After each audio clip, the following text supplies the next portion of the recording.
Good afternoon, everyone. If you can take your seats, we're going to go ahead and get started.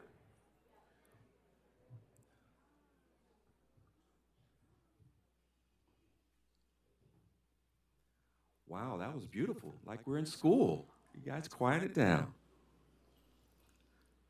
Well, good afternoon. My name is Dr. Michael Kador, and I'm honored to serve as the Executive Director of Community Engagement here at Eastern Florida State College and for our External Affairs. And on behalf of our amazing President, Dr. Jim Ritchie, our Board of Trustees, we'd like to welcome each of you here to the State of the Schools Assembly. Round of applause, please.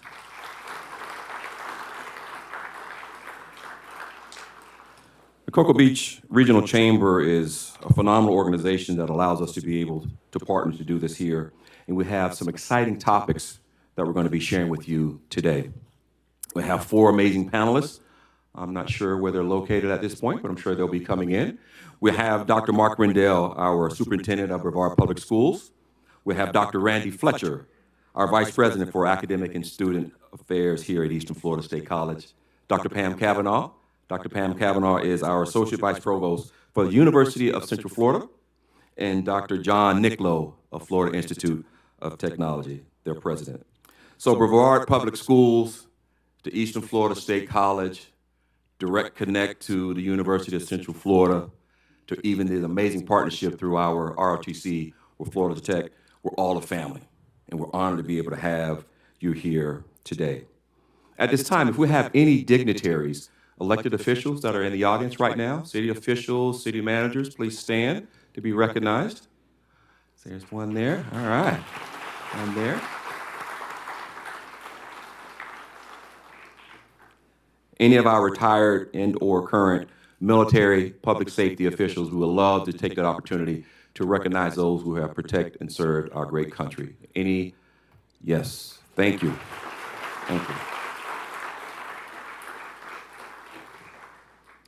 This event today will be live streamed on Eastern Florida State College's YouTube channel, so you can log in there and be able to watch the remaining of the show. You know, we salute all educators for what they do in educating our youth. I'd like to have Dr. Holly McKnight, she's our Curriculum Chair of Education. Joshua Katz is our first Bachelor of Science in Education and Education Preparatory Institute graduate, Grace Boslin, to please stand. Yeah. And they came through Eastern Florida State College, and they're currently now employed for Brevard Public Schools. And I would like to even state that Joshua Katz is the Rookie of the Year teacher for Brevard Public Schools. Thank you guys so much for being here. At this time, we would like to have, hold on, no, we won't do that. At this time, I'm going to allow for our presentation of our colors. We have with us Junior ROTC, Cocoa Beach Junior Senior High School, accompanied by First Sergeant Staddy. If we can all stand, please.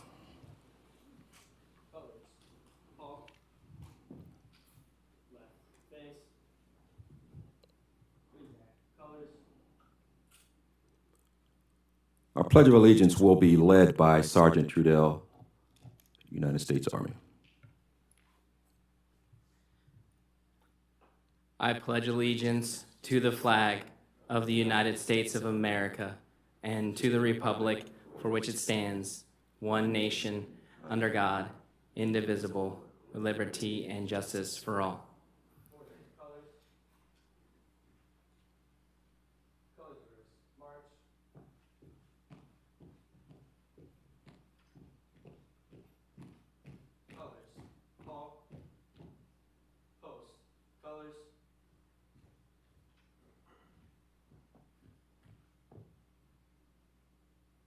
Ready.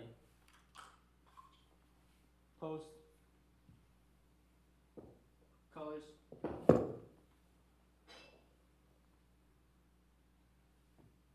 Present. Arms. Order. Arms.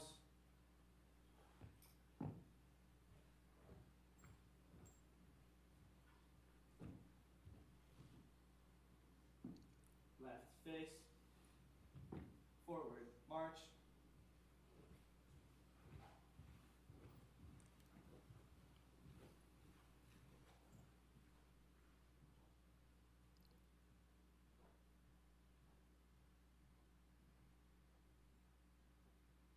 Thank you. You may be seated. I'd like to take a moment to thank all of our sponsors that have made this event possible. And at this time, we would like to have our presenting sponsor from Community Credit Union, the President and CEO, Ms. Lori Capelli, to come forward, please.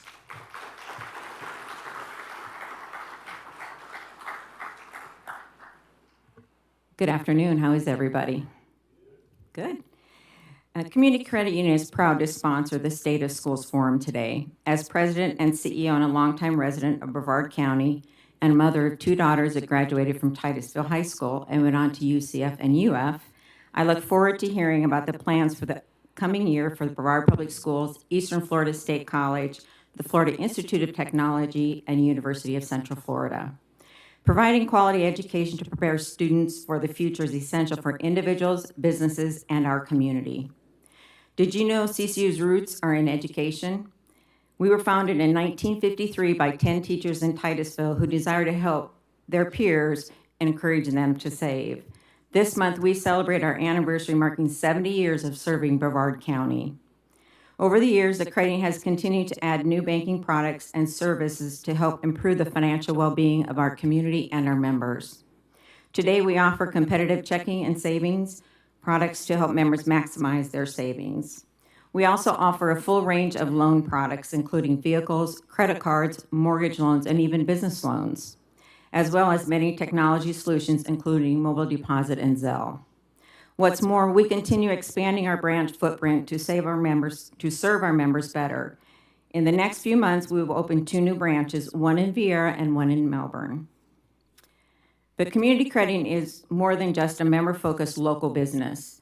Our credit union values our roots and is committed to our mission of making a positive difference in this community. CCU of Florida generously gives our time and resources to support many local charities and nonprofit organizations, including our partnership with local schools and colleges. Additionally, we provide financial education in the classroom and workplace through seminars and webinars and no-cost personalized financial counseling.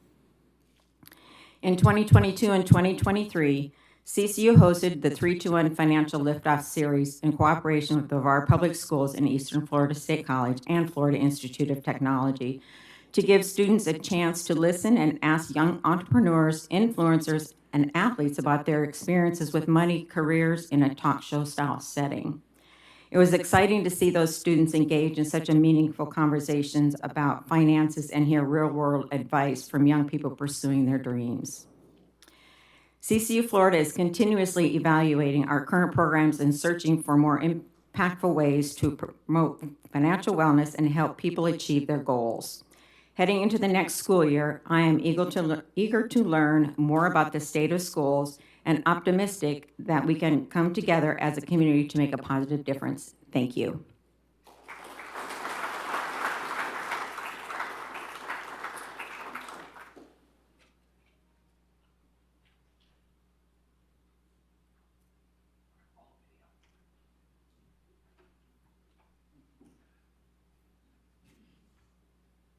Mark Rendell, the Superintendent of Brevard Public Schools.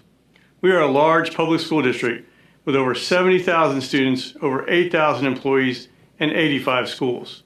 We are located on the Space Coast in beautiful East Central Florida. We are blessed to be surrounded by beaches and waterways, with the unique opportunity to witness rocket launches from our front doorstep. We have a rich history of high academic performance. We have a graduation rate consistently above 90%, and our students have access to some of the most challenging curriculum available. Over the last 2 years, our graduates have earned over 300 Cambridge diplomas and over 150 international baccalaureate diplomas. We have a strong partnership with our local colleges and universities, which has enabled over 5,000 high school students to take college courses through dual enrollment.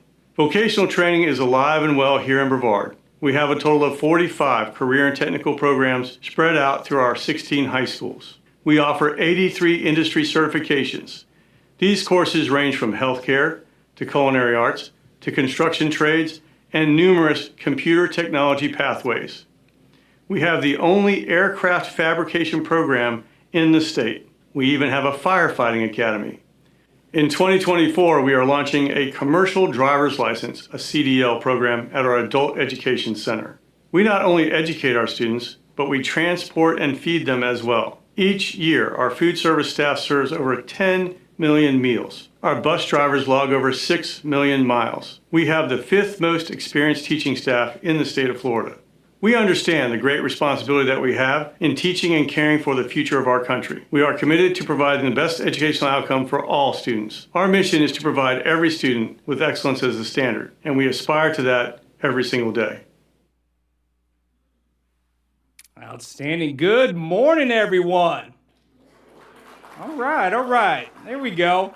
If you haven't heard me speak before, I'm kind of high energy. I like to interact with our audience, and today you're going to have that kind of opportunity. So, good morning.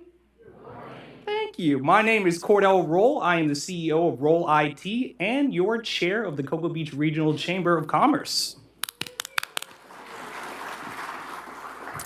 All right, I am very excited to act as the moderator for today's Q&A panel for the state of the schools. This is a very exciting subject as we roll into our new year.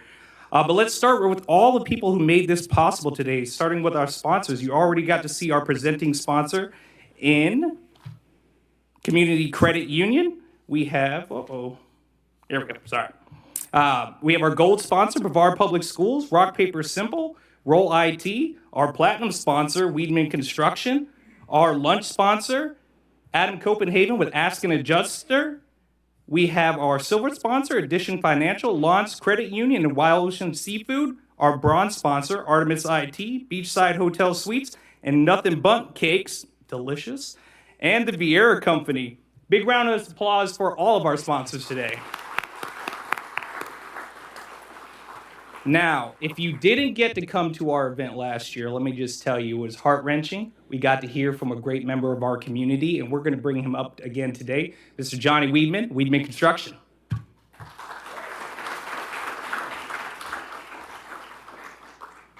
Cordell, man, you fire me up. That man is full of energy. So hello, everyone. My name is Johnny Weedman, and I'd like to take a moment to share an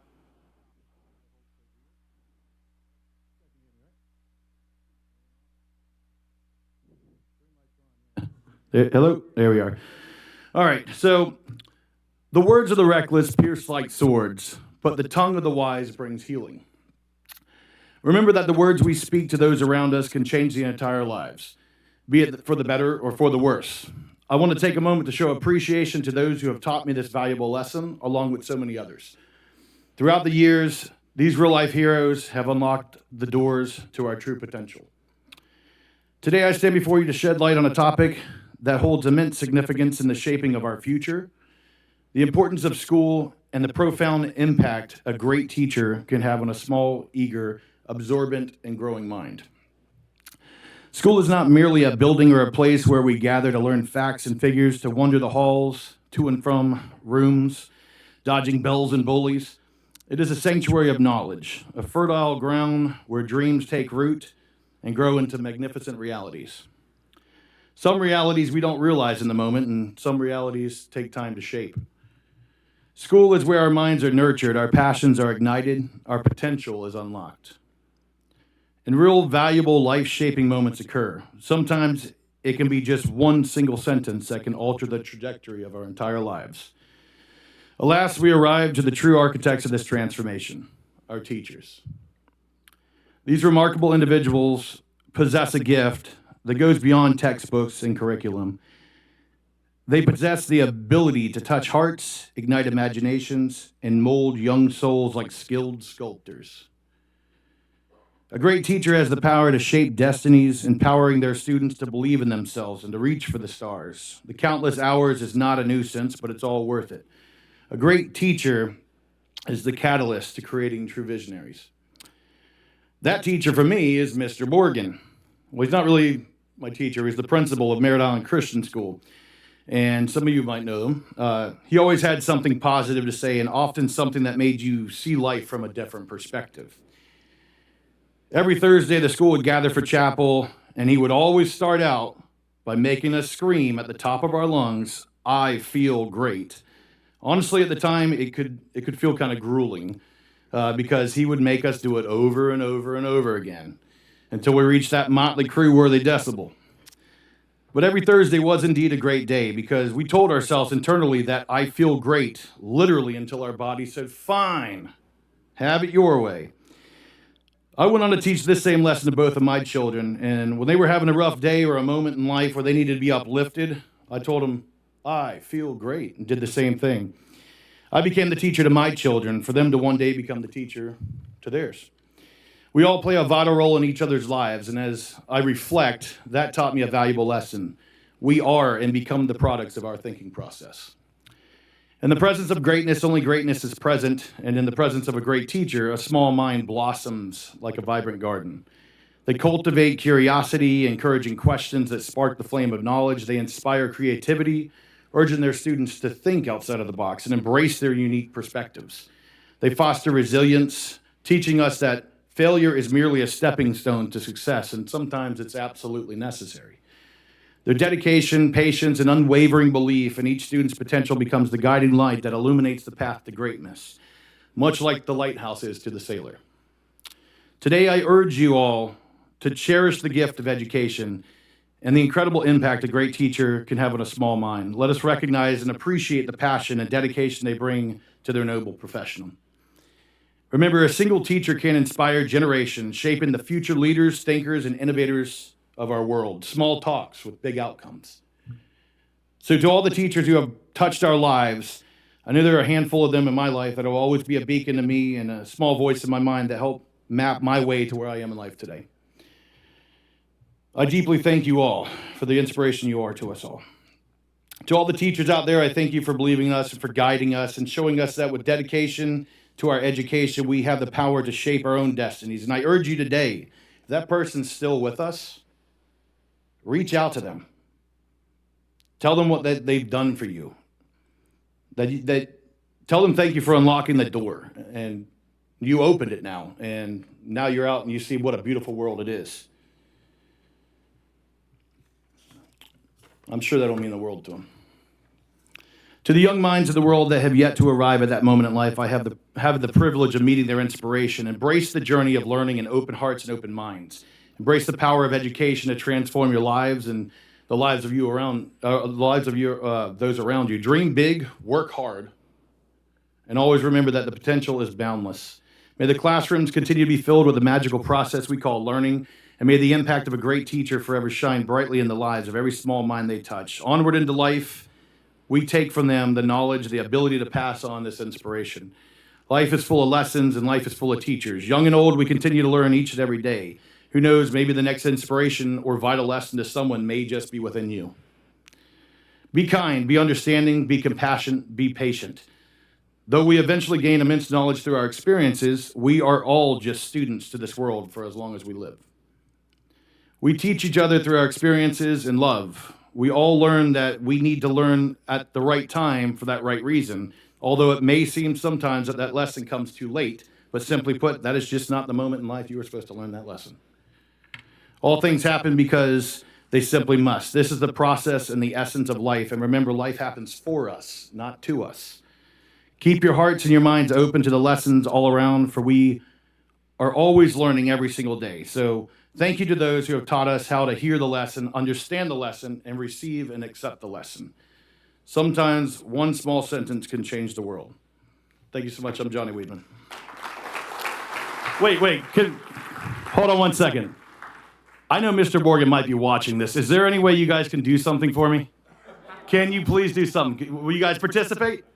Okay, can we stand up real quick? Yes. Now, Mr. Morgan always wanted us to do this until we got it great, but you guys look incredible, so I think we could probably nail it on the first time. So I'm going to count to 3, and we're going to say, I feel great. You ready? 1, 2, 3. I feel great. All right, now I really want you to feel it. We're going to do it one last time, okay? 1, 2, 3. I feel great. Give yourself a round of applause. You look great. And now we know you feel great. Thank you so much, Johnny Weidman.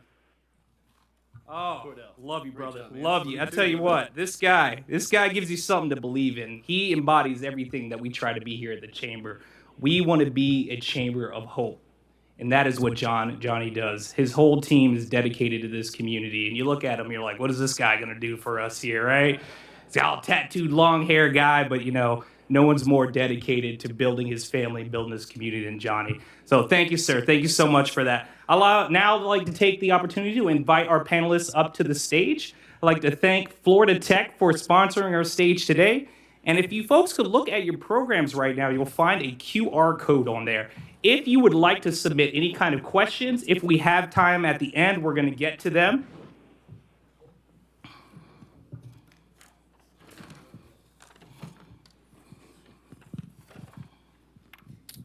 All right. So we're going to start off pretty lighthearted with our panelists right here. We're just going to ask them to do a couple introductions, and we'll start right with Dr. Rendell.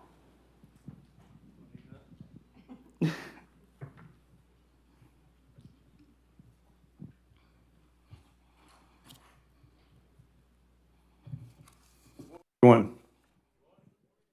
So I'm Mark Rendell. I have the pleasure of serving as the superintendent of Brevard Public Schools. It is a pleasure and an honor to lead this school district in this community of Brevard County.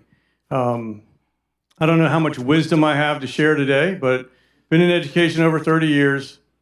Most of those years have been here in Brevard County. Teacher at Satellite, assistant principal at Melbourne, O'Galley, and Cocoa, principal at Titusville High School, and most recently principal at Cocoa Beach Junior Senior High School. Now, I did a video, so I thought I was done. But no, I look forward to sharing whatever information I can. I also want to thank the Chamber for hosting the event, and I want to thank the Chamber for switching up the format. Last year, you guys heard from Dr. Mullins, and he kind of carried the show. So you learned a lot about Brevard Public Schools, but not the other educational institutions in our community. So I look forward to hearing from them, the leaders of these other educational institutions, to learn about what they do. I know some of what they do, having been in the county for a while and having kids actually matriculate through some of these institutions. But I'm looking forward to hearing from them as well about the state of education in our community, not just schools. So thank you. Great. Moving on to Dr. Nicolo.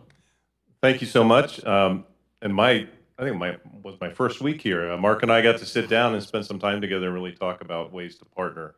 I learned an awful lot about the K through 12 system here. John Nicolo. I'm literally 1 month. Today's my 1 month anniversary. So rest assured, all the problems are solved. Everything's fine. Very happy to be here. Thank you to the Chamber for organizing this event. And truly happy to be in Melbourne. I come from the University of New Orleans, where I've been president, been in New Orleans for about 8 years. Before that in Illinois, and prior to that I was commissioned officer with the U.S. Public Health Service in Arizona. So I've been around a little bit, but truly very excited to be here on the Space Coast. Dr. Fletcher? Well, good afternoon. Again, Randy Fletcher. I'm the Vice President for Academic and Student Affairs here at Eastern Florida State College. I welcome Cocoa Beach Chamber of Commerce and hosting the State of Schools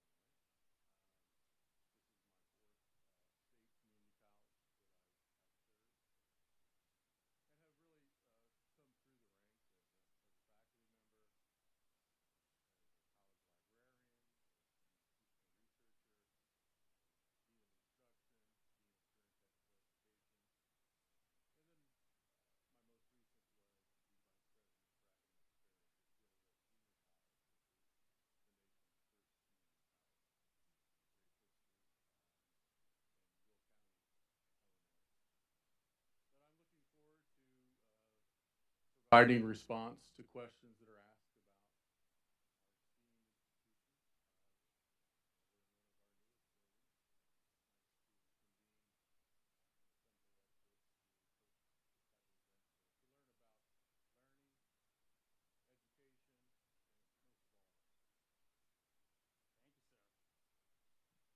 Dr. Kavanaugh?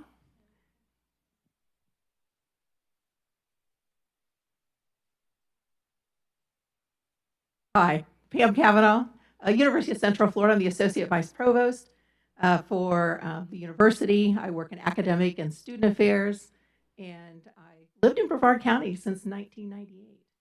So my kids came up through the Brevard Public Schools. Early days, I lived in Suntree. Now I live in Cocoa Beach. Thanks to the Cocoa Beach Chamber for hosting this today, the credit union for sponsoring this. And Johnny, I want you at commencement, or I'm going to Right? hire you. Really enjoyed those inspiring remarks, and I agree with you completely that none of us could be nearly as successful as we are had people not plucked us along the way and made that connection with us to really support us in our success. So I guess that's it from this point. We'll get right into the question. Great. Yeah, we'll get started right in it. I would like to start off by saying that I am a product of Brevard County Schools, Brevard, I was going to say BCC for a second, Eastern Florida State College, and I went to UCF, got my bachelor's there. Florida Tech, we'll talk about that master's degree. Master's degree. I think so. I think we got to step it up. All right, so let's jump right into it. We're about to begin the new school year. No better time to reflect on some of the successes of the past. So can each of you take time to tell us about what happened over the past year, some of your highlights, areas to improve, and where you're going in the future? That's why I'm loud. We need that. All right, so I'll go first. We had a great year in Brevard Public Schools last year. One of the ways that we measure our success is graduation rate. As was mentioned in the video, that we once again achieved over a 90% graduation rate. The 4-year on-time cohort graduation rate, that's the official title for it, measures the amount of students who enter 9th grade and graduate within 4 years. A lot of times we associate that measure with the high schools. We say, if we have a 90+% graduation rate, then the high schools are doing a good job. It's actually the whole system, the whole K-12 system, in fact, the pre-K-12 system. The students need to have the skills necessary, the knowledge and skills necessary to succeed when they enter 9th grade. So that on-time cohort graduation rate is not really just a reflection of the high school and their work, it's definitely the reflection of the whole district. And we have some schools that have almost 100% graduation rate. So they need to be applauded for that. But again, it's the whole system for providing the education necessary for the kids in primary grades, intermediate, elementary, middle school, and high school, so they have those skills when they reach high school that they can graduate on time. That is well above the national average. It's usually somewhere in the mid-80s. Just a few years ago, the national average was in the 70s. So everybody's moving up. Brevard has typically performed in the high 80s and 90s. So the on-time, 4-year on-time cohort graduation rate is one of the ways we measure our success as an entire district. So again, we hit over 90%, and that's lag data. So when we say last year, it's actually 2 years ago data. The district submits data in the summer for the kids who graduate this summer, so to speak. The state verifies that and gives us an official rate in November. So that 90% was actually the class of 22. The class of 23, we actually think we're going to be about 93%. So I can't say that officially because the state has to rubber stamp it, but I think that's where we're going to be. So that's one single measure of a school district, of a K-12 school district, to see how we're doing. I'll talk a little bit about standardized tests. Most of us know that Florida has a series of standardized tests our kids have to take, and we get measured on the proficiency of the kids if they can pass those tests. It's English, language arts, which is reading, mathematics, science, and then some subject area tests. Last year, the English, language arts, and math tests were new. The State Department of Education, with the governor and legislature's directive, changed the type of test that we were using. So last year was the first year with a new test called the FAST test. Won't bother you with the acronyms. We did pretty well in most tested subject areas compared to our previous performance on previous tests. One of the areas that we perform very well in is English language arts. So one of the things we like to do is kind of measure ourselves against other districts around the state. Now, one of the ways we look at that is our performance versus other districts based on free and reduced lunch rate. So the free and reduced lunch rate is kind of a measure of the poverty of the school, the poverty or the socioeconomic status of the students and the score of the families. So looking at our ranking in the state for percent of free and reduced lunch, we actually rank 13th. So we're the 13th least poor district in the state of Florida. There are 67 districts. So 13th out of 67.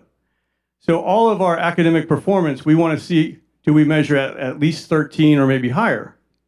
So we're comparing ourselves to these other districts. They're facing the same struggles we're facing. They're coming out of COVID just like we're coming out of COVID. So we always want to see where we stack up. Now, income level is not the only factor in a student's success, but it's correlational, maybe not causational, but it's correlational. Usually you can see, the least poor districts doing better than the more poor districts, or least poor schools doing better than more poor schools. So in English language arts, we were in the teens again last year, even on this new assessment. In fact, Edgewood Junior Senior High School had the highest 10th grade ELA scores in the state. So we performed very well in English language arts. Not so much in math. In math, we were, at each grade level, we were ranking in the 20s and a couple grade level in the 30s. So that doesn't really, it means we're not where we need to be.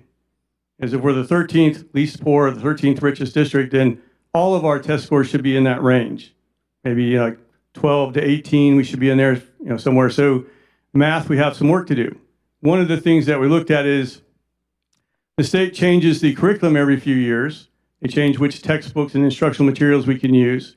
And then the tests are designed to support those instructional materials.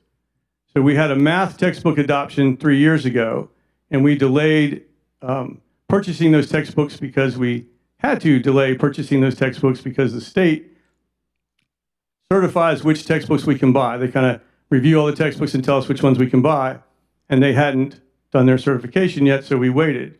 So we implemented those textbooks a year ago or 2 years ago, yet the new test was based on those new textbooks, and we hadn't been using it for a while.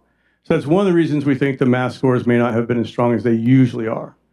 And then the other area that we like to compare ourselves against the state is science. Science, we're tested in grades 5, 8, and then the biology EOC, the biology end of course exam for all students who take a biology class in middle school or high school. Typically, Brevard has ranked in the top 10 in science. You would think we would because we're the Space Coast. And we have slipped a little bit in some of those areas. So mixed bag with the science results, in the teens in, I think, 5th grade, but in the 20s in 8th grade, and in the 20s again in biology EOC. So overall, a pretty strong year. The output, the single measure is the graduation rate. That was strong, again, probably actually 93% because it's this year's kids. But strong in language arts, not where we need to be in math, and got some work to do in science. So that's some measurables. If you want to measure our success and how things went last year, that's some data for you. And I'm sure we'll have time for questions later. Yes, sir. Well, right. There'll be definitely some follow-ups in there. Thank you. Dr. Nicola?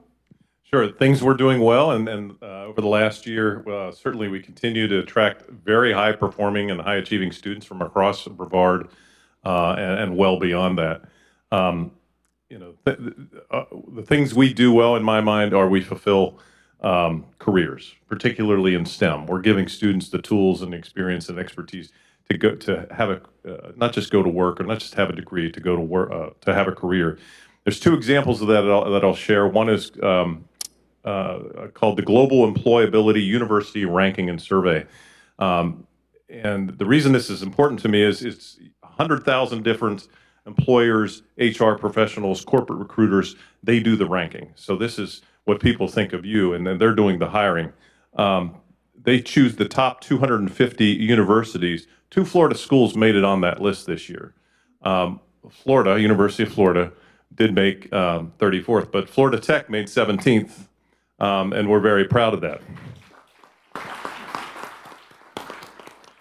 The other schools on that list, Arizona State University, Carnegie Mellon, Cal Berkeley, Georgia Tech, so some pretty good company. The other example is a new ranking by Gizmodo called Degrees of the Future, and really taking a look at how we're not just providing degrees for careers that exist, but really, when we think about what we're doing, we're training students for years out, and in some cases, we don't know what those jobs will look like yet, right? So we're giving them the tools and the skill sets needed for something we're not sure what that looks like at this point in time.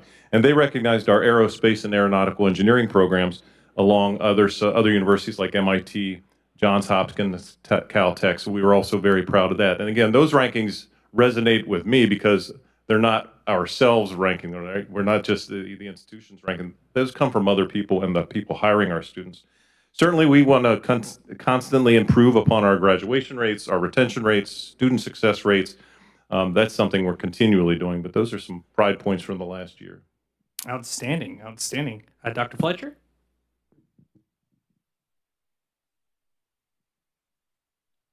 Well, I would like to provide response to that really through three main areas that were really the cornerstone of our strategic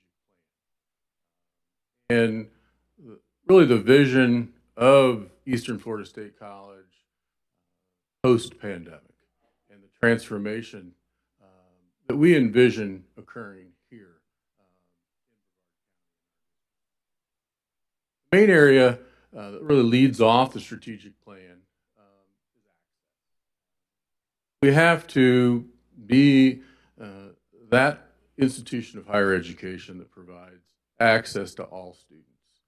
So with that, some of our accomplishments over the last academic year, we're really fine-tuning our intake process, creating a new department of transition services, utilizing the expertise that we have on campus with our administrative staff and our staff that really run in terms of onboarding new students. And that, for us, students are traditional students coming from high school and even kind of a traditional student plus, which is a high school student through dual enrollment. That is one of our main focuses, is really to bring awareness, information, opportunity to those students in that particular classification, but also really by promoting our programs, career and technical education, our transfer tracks, but having that smooth transition into the institution through making sure that the placement services meet their needs, but then also really having an opportunity for students to enroll and be in those programs and really meeting the students where they're at to ensure that they're in the right modality of learning, the type of classroom that really matriculates throughout into the programs of study that they will then choose through access. But then thinking the second part is achievement, is that we're really interested and really mindful of students achieving milestones. Many of our students, as the community and state college model is a part-time full-time ratio has really become the norm, where we have more part-time students than we have full-time students. So we have to really track our students to make sure that they're staying on program, on courses. So that's advising, and that's first-year experience. Also, we have success coaches now for our students to help them really traverse through the courses, really life itself. We've created wellness centers on Cocoa and our Melbourne campus because students really have to have that opportunity to fully engage in their academics. And many times those external, those things that really bog them down in life, we have to really address the whole student. So we've been really conscious within really the last year and post-pandemic is really looking at the whole student, because they've come to us very different. From 2019 to 2022, 23, it's a much different type of student, and we have to be very aware of that. So achievement is big. We're wanting to make sure that students know the opportunity of career certificates as well as Associate of Science, which tend to be more terminal track that lead into the world of work, and really focus in on it. The state colleges and the community colleges in Florida really have a low percentage of career and technical ed programs in terms of enrollment and student headcount. And with really the state of Florida right now shifting more to work and workforce development, is that we have to meet that call. And we really, we're growing, and we can grow, and evidence of that is the buildings that we have. We have broke ground on our site, or we're about to break ground on our sites building here at Melbourne, which is a Center for Innovation, Technology, Education, which will house really the high wage, high demand advanced technology programs to meet the Space Coast need and demand for the local workforce.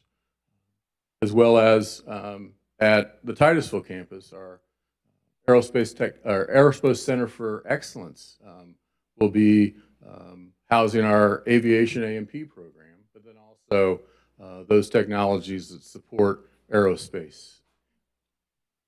And that's going to connect really into all types of students, both traditional and incumbent workers. And then really advancement is the last piece of our strategic plan. And that's to ensure that students have the ability to matriculate. And we offer 60 tracks of 5 applied baccalaureate programs. So we recruit our own students into those programs. We also have to provide smooth pathways into matriculation into senior institutions like the University of Central Florida. So with that said, I'd be more than happy to answer questions in more detail about our specific. Stan, thank you, Dr. Fletcher. Yeah, we everyone so far is like knocked out my whole list of questions here, so I'm gonna be a little more exact when I keep going. Dr. Kavanaugh? I'll be brief, but it's a great time to be a Knight. We have over 68,500 students. Our new profile of our students coming in, you'll be interested to know that they have a 1334 SAT and a 4.23 GPA. I don't know about you, but I don't want to redo because I don't think I'd make that one. So it's a very competitive space. However, over 50% of our transfer students, and the pipeline of us sitting here, of your students coming up through the institution, is where that access to success mission is, and we count on those partnership programs. We had over 70,000 bachelor degree programs that have graduated through the Direct Connect to UCF program. Eastern Florida is a big part of that. They're a very large feeder for the Direct Connect to UCF program. So there's some great things happening. I know if any of you are following sports, we're into the Big 12. This is like amazing for a 60-year-old institution. We just had our 60th birthday party, and so that's kind of exciting. We really made some record-breaking athletic records. We were like 52 national champions across academic programs in the AAC, and so we really think that we're well suited to really take it to the next level. It's kind of an exciting time to be a Knight, and so that I'll leave it at that. We have a very confirmed, refined strategic plan. We are laser focused on unleashing the potential of our students to be truly successful in the work that they're doing. We have a very high retention rate. We're working on that. We're working on our graduation rates for those students to get through so that they can be more efficient on time to degree, but also so that they can be more efficient getting out into the workforce. And I think, we had Randy was there last week we had a partner presidents meeting of our institutions just talking about, getting our students through an access and success mission, especially those transfer students. Because I don't know about you, many of you may know this because the transfer students are in my portfolio, but over 51% of our bachelor degrees ever have been transfer students. And when you calculate the savings to those students, over $5 million savings in their pockets by being able to go with the affordable route. And so we're very, very committed to continuing building the quality around that experience. Outstanding. And like I said, everyone's answered a lot of my questions so far, so I'm going to change the format just slightly. I'm going to ask everyone to keep their answers to 1 minute, and we're going to try to get through some of the group questions, so we've knocked these out really fast. But I am going to give everyone an opportunity. Let's go ahead and let's continue on the institution changes that we're seeing. So much infrastructure. I know every one of you have major projects going on. Could you sum those up real quick for us? Starting with you, Dr. Rendell. So I have some exciting news. When we're done today, you can join me as I race up US 1 to the Adult Education Center, the Brevard County Public Schools Adult Education Center in Clear Lake, because today we're having a check presentation from the state for millions of dollars to launch a CDL training program at the Clear Lake Center. So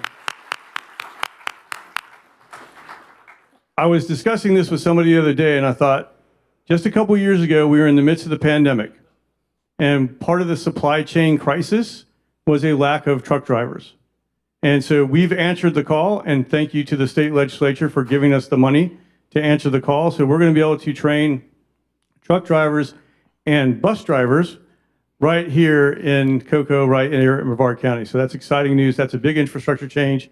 You can join me, again, 2 o'clock today at the check presentation at Cocoa. I'm going to mention our new Gordon Nelson Health Sciences building, $18 million facility, 61,000 square feet for faculty and students to conduct research. Students are learning on cutting edge equipment and technology. Just a fantastic building, really supporting our biomedical engineering and science programs. The other thing I'd mention is the Merton Marine Center, Science Center on just along Crane Creek in Melbourne Harbor. That facility will provide really be the next generation for water research. The research being done there by students and faculty supporting the Indian River Lagoon Improvement Project. Well, I'd already mentioned our two really coming to fruition building projects, both at Titusville and here at Melbourne. But we have launched our 10-year strategic plan at our Cocoa campus. That has begun in earnest. We have had the raising of our really outsourced buildings, additional green space. We're embarking on a beautification project as we speak to the Cocoa campus. But with that said, we're also very close with our state funding and bringing a workforce education center to the Cocoa campus and really giving a focus to that campus, both in our general education, our transfer student STEM, but also within our career and technical areas, from manufacturing, composites and additive manufacturing. Will be a focal point at that campus because it's going to be really at the cutting edge of meeting that need that we, on a daily basis, hear from our local businesses and industry about providing skilled workers. I will say a bit of gratitude to the state that's really supported education this year. We've been a recipient of some great benefit that the state really rallied in part for the Florida college system, but also for the state university system. One particular funding effort is supporting the new College of Nursing building down our Academic Health Sciences campus. Many of you are familiar with Lake Nona and Medical City. There will be a brand new College of Nursing building, and that's fully funded. Also in part with some strategic effort to develop what we're calling Pegasus Partners. The university is looking at large industry partners that are anchoring gifts to support these strategic initiatives. Orlando Health and Advent Health were first to the finish line on some $5 million each to support that nursing initiative, in part not only internships, but also building. So we're continuing to look at that. We've also engaged in really, for the first time, as you know how sprawling the campus is, we're kind of topped out at the level we are. But we're repurposing spaces. So we have engaged in a very deep self-study of space utilization. And so we will be imparting some other great opportunities for some strategic initiatives on infrastructure. Outstanding, outstanding. It's exciting. I know going to these schools, seeing how much has changed, how beautiful they've gotten has just been outstanding. Let's shift gears a little bit. And I know it's going to be hard to talk about this topic in 1 minute, but mental health. It has been on the top of all of our lives really since COVID, and it's really changed how our kids interact with each other in school. What kind of programs or plans are you putting in place at your institutions to address mental health? All right, so from the K-12 system, actually have to thank the state legislature for kind of making it mandatory. They've kind of given us some requirements some programs that we have to add in places in our schools to make sure that our kids have those social and emotional supports there in the building. So more guidance counselors, more social workers, more psychologists, more programs aimed at helping students overcome adversity. So really it's just, we've been required by the state to put in some things that we probably should have been doing all along to make sure that our students are supported. So in each of our K-12 schools, you'll see more support staff that has a mission of supporting the schools in their mental health and well-being. Also, every single educator in the state of Florida has to go through a student mental health training course. And if they don't do it by a certain amount of time, they lose their license. So again, these are requirements coming from the state. So thank you for holding us accountable for some things that we should be doing anyway. I'm sure all our schools have increased the number of counselors, at least the college and universities, to support our students, particularly post-pandemic. The need has just exploded, and we're trying to meet that need. In the case of Florida Tech, we have our Student Counseling Center, which does individual counseling, group counseling, crisis intervention. We're seeing more visits, and we're responding with more providers. The one thing I did want to mention was something we've just launched this fall called Talk Campus. And it really is a platform initiative that was launched in in late 2020, so in the middle of the pandemic. And it's a worldwide platform that allows students to connect with one another and share a little bit about what they're feeling, and it's sort of peer-to-peer counseling. We're excited to see how well that works. It's worked very well. It's a number of other locations, so we're about to launch that this fall, and hopefully it'll work for our students. At Eastern Florida, we're very aware of, as I mentioned before, really the whole student and what they, and meeting them where they're at. And that also includes their mental health and how they deal with those issues on a daily basis, from class to class, from work to class. We have taken our, in terms of what we do here at the Melbourne campus and the Cocoa campus, like I mentioned, we've created wellness centers. We do not have clinical counselors on staff. We have academic advisors, but not clinical advisor model. We do have a third party that works with our students at crisis, online counseling,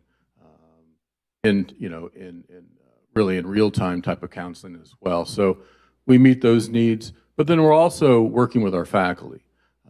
Many of the times, having that mentor, having really an engaged faculty member, which really understands really an empathetic model, and that's what we're really trying to do throughout our academic affairs area, through professional development of our faculty, is really to walk in the shoes of those students.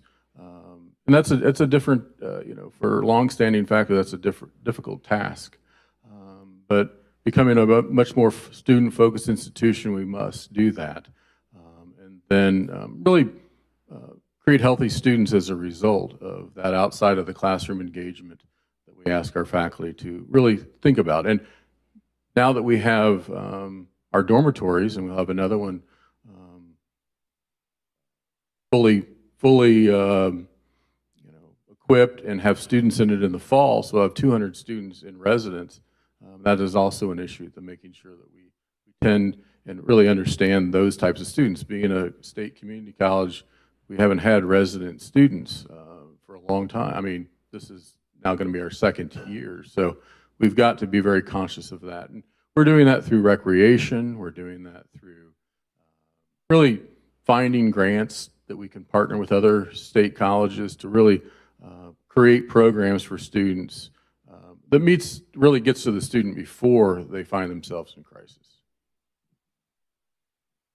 I think we have similar kinds of programs across our institutions because of the priority it has taken for all of us. And we have a unit called UCF Cares, a centralized unit that anyone can refer anyone to that they might just be concerned about. So there's a way for faculty or for peers or for roommates, parents even kind of submit anonymous forms for us, and they're contacted within 24 hours. But on the proactive side, we also have a peer-to-peer program called Together All, where peers run this, and that's really kind of released an opportunity for greater walk-in capacity for our over 50 professionals that we have in our counseling and psychological services department. We fund it to the tune of like 4.8 million. So it's really a very big priority for us. With the size that we are, it's important for us to find those networks and connections and ways for students to connect and certainly be referred. The other thing I will mention is that we have a new division at the University of Central Florida called Student Success and Wellbeing, and we're so focused on producing and developing well-being individuals for their life, right? To give them the skill set so that they can cope and they can be productive citizens in the workforce. And so that's another thing we're doing. That's outstanding. I think we have time for just a couple squeezing questions here. I did get some from the audience, so these are actually direct questions. We'll start with you, Dr. Rendell. What is Brevard Public Schools doing to fill the teacher and staff vacancies? Okay, so first of all, I want to thank the community. You may recall that last November we had an initiative on the ballot to ask you guys to pay more in your property taxes. You may remember that, maybe you didn't, but you approved it. So thank you to the community for giving us additional funding. 80% of that funding has to go towards compensation. So that's the first thing. When you're looking to attract and retain your employees, you want to be able to pay them as much as you can. So we just released the wage scale, well, it's not a wage scale, but the supplement or bonus scale yesterday, and it shows that all of our employees at different levels are receiving set amounts of money from that millage, that additional property tax millage. So the first thing is making sure we can pay them as much as we can. The second thing is working conditions. Most employees either come to a job or stay at a job or leave a job based on working conditions. So we need to make sure that we're supporting the classroom teacher and they know that they're supported and that they want to be in the building.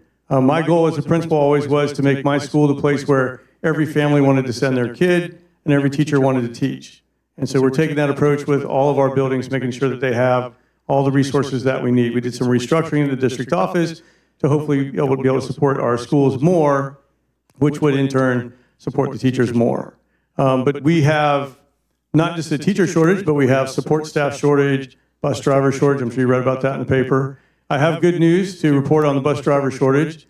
We believe that we can open school with only one double back route in the entire district. So that means one area where the bus would have to go out twice to pick up kids to get them to school. That was not the case last year. We were operating in the 17, 18, 19 double backs. So a lot of that has to do with the wage increase that we gave to the bus drivers.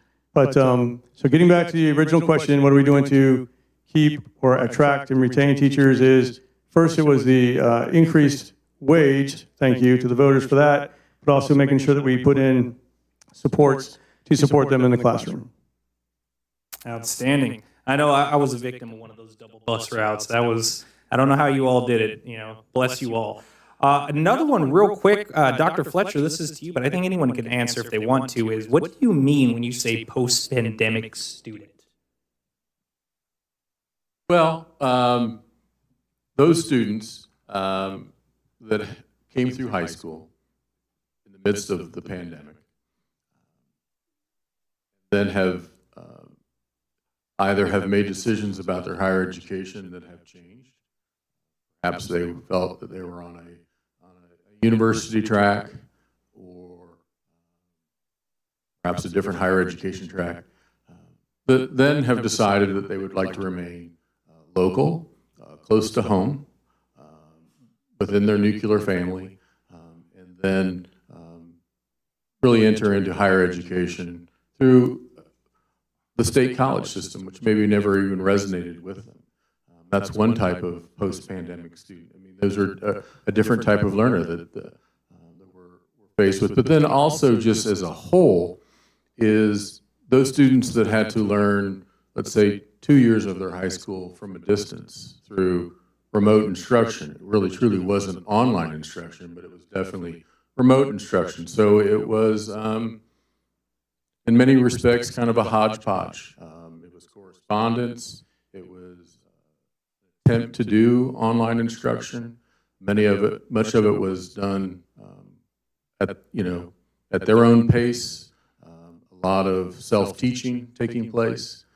So we have students that have now come from high school, let's say, or perhaps even the university setting that have come here after the shutdown, the shift of education to online, and they have just different demands. We're seeing a need to have many more sections of hybrid classes where they're getting both the online instruction, quality online instruction, but then also a face-to-face once a week with a faculty member.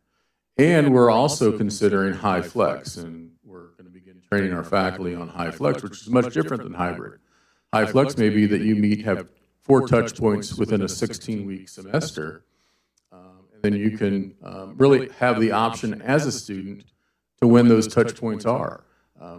The faculty member may be in that classroom for 16 weeks themselves, but then they could be teaching 3 students that day face-to-face and the other 21 at a distance. So we've had to really shift in how we even design our classrooms. And many of the buildings that will be soon under construction are considering these collaboratoriums, collaborative instructional spaces that have all of those technologies at the avail of the faculty member.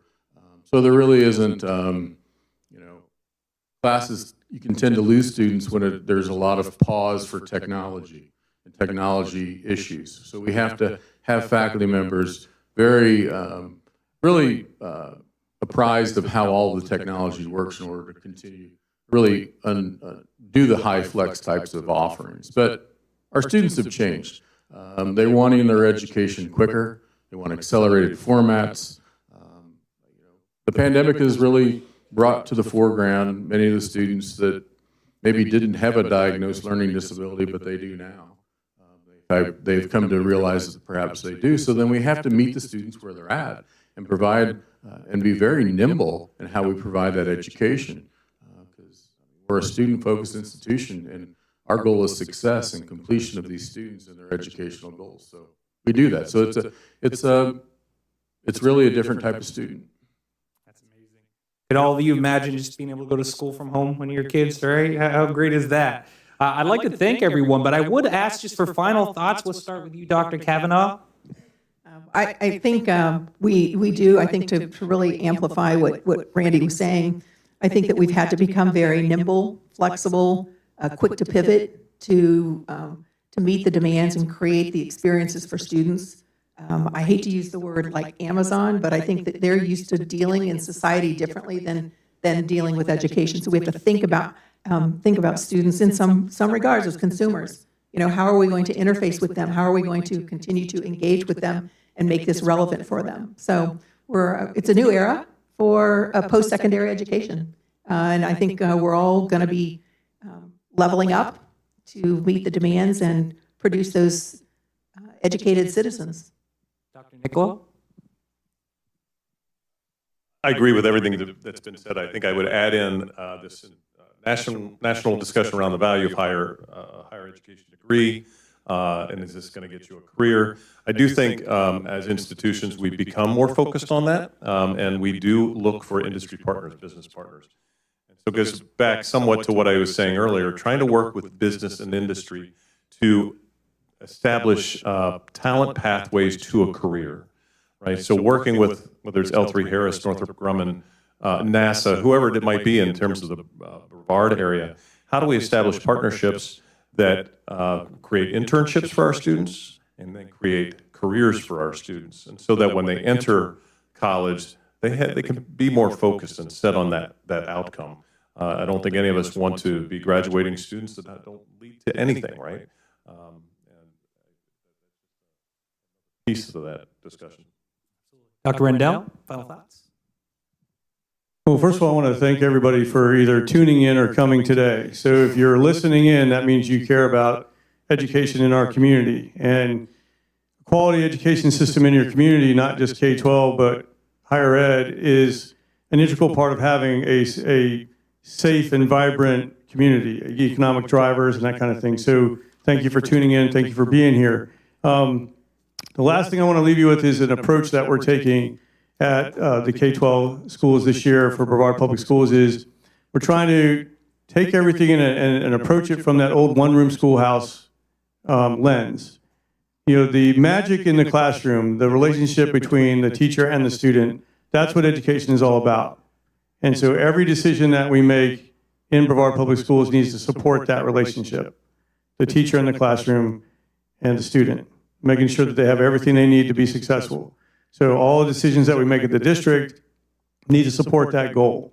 And if we do that, then we're going to attract and retain all the teachers that we need, and we're going to have student success rates off the charts. So that's kind of the approach that we're taking behind the scenes to make sure that all of our teachers know that we're supporting them in the classroom, in their mission of educating every single student. Dr. Fletcher? Well, again, thank you for hosting Cocoa Beach Chamber of Commerce. My final thought would be, as we assemble as a chamber, we're community members, we're engaged community members, we lead within our neighborhoods, the areas of this county.